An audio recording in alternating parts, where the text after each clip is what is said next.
থেকে ওঠে না। এজন্য আমরা এক বুক সাহস নিয়ে বলি, আমরা শরীয়তে সুন্নি। আর তোমরা ধরো নামাজ নাই, রোজা নাই, হজ নাই, যাকাত নাই, পর্দা নাই, পুশিদা নাই, নারী পুরুষ জিকিরের নামে হন্ডামি করে নাচো, তোমরা বেদাতি সুন্নি। তোমাদের সাথে আমাদের কোনো সম্পর্ক থাকতে পারে? মনে রাখবেন, বন্ধু চিনা জরুরি, আপনার শত্রু চিনা জরুরি না, বন্ধু চিনা জরুরি। কথা বলছেন না কেন? শত্রু চিনা জরুরি না, বন্ধু চিনা জরুরি। কারণ শত্রু যে প্রকাশ্য শত্রুটা বোঝায় যায়, কিন্তু বন্ধু যে আপনার হবে সে আসলে বন্ধু কিনা সেটা আপনাকে ভালো করে যাচাই করে দেখতে হবে। ঠিক কিনা বলেন? যারা নস্তি, যারা ওহাবি, যারা লামাজহাবি, তারা স্পষ্ট আহলে সুন্নাত ওয়াল জামাতের শত্রু, সেটা দৃশ্যমান, সেটা প্রকাশ্য।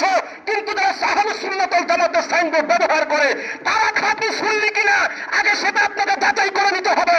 তারপরে তাদেরকে আপনাদের রাস্তায় দাওয়াত করতে হবে, কিংবা তার মাহফিলে যেতে হবে। নতুবা আপনি যে পীরের মুরিদ, ওই তরিকার নেয়ামত থেকে আপনাকে বঞ্চিত হতে হবে। আমার কথাগুলোতে রাগ করবেন না। আমি স্পষ্টবাদী মানুষ, সত্য কথা বলতে আমি কাউকে তোয়াক্কা করি না।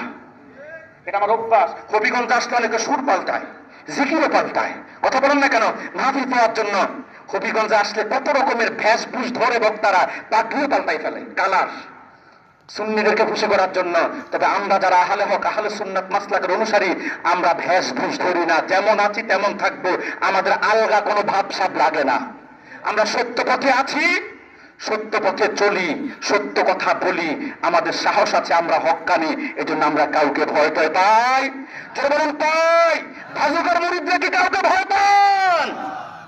তাহলে পঞ্চম শর্ত কাজ জান হতে হবে, নামাজির জান। বলুন কাজ জান। ভাইয়েরা আমার, যে জানটা আল্লাহ জান্নাতের বিনিময়ে কিনে নেবেন, পঞ্চম শর্ত হলো ওই জানটা হতে হবে নামাজির জান। সুবহানাল্লাহ বলবেন না? এবার আল্লাহ ষষ্ঠ শর্ত এবং সপ্তম শর্ততে গিয়ে বলেন, আল্লাহ বলেন, আল্লাহ আমিরুনা বিল মা'রুফি ওয়ান নাহুনা আনিল মুনকার। আল্লাহ বলেন, যে জানটা আল্লাহ জান্নাতের বিনিময়ে কিনে নিবেন, ওই জানটার ষষ্ঠ এবং সপ্তম শর্ত হলো ওই জানটা হতে হবে সৎ কাজে আদেশকারী জান, অসৎ কাজে বাধা দানকারী জান। ভাইয়েরা আমার, যে 8টি শর্তে আল্লাহ বান্দার জানকে জান্নাতের বিনিময়ে কিনে নিবেন, ওই 8টি শর্তের মধ্যে ষষ্ঠ এবং সপ্তম শর্ত হলো ওই জানটা হতে হবে সৎ কাজে আদেশকারী জান, অসৎ কাজে বাধা দানকারী জান। মনে রাখবেন, আল্লাহ উম্মতে মুহাম্মদীকে সৃষ্টি করেছেন সৎ কাজে আদেশ, অসৎ কাজে বাধা দেওয়ার জন্য।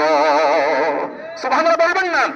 আল্লাহ তাআলা বলেন, কুনতুম খায়রা উম্মাহ, তোমরা সর্বশ্রেষ্ঠ জাতি, উখরিজাত লিন্নাস, তোমাদের অন্যান্য জাতি থেকে বের করা হয়েছে।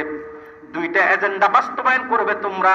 তা'মুরুনা বিল মা'রুফ ওয়া তানহাউনা আনিল মুনকার, তোমরা মানুষদের মাঝে সৎ কাজে আদেশ দিবে, অসৎ কাজে তোমরা বাধা দিবে। বলেন সুবহানাল্লাহ।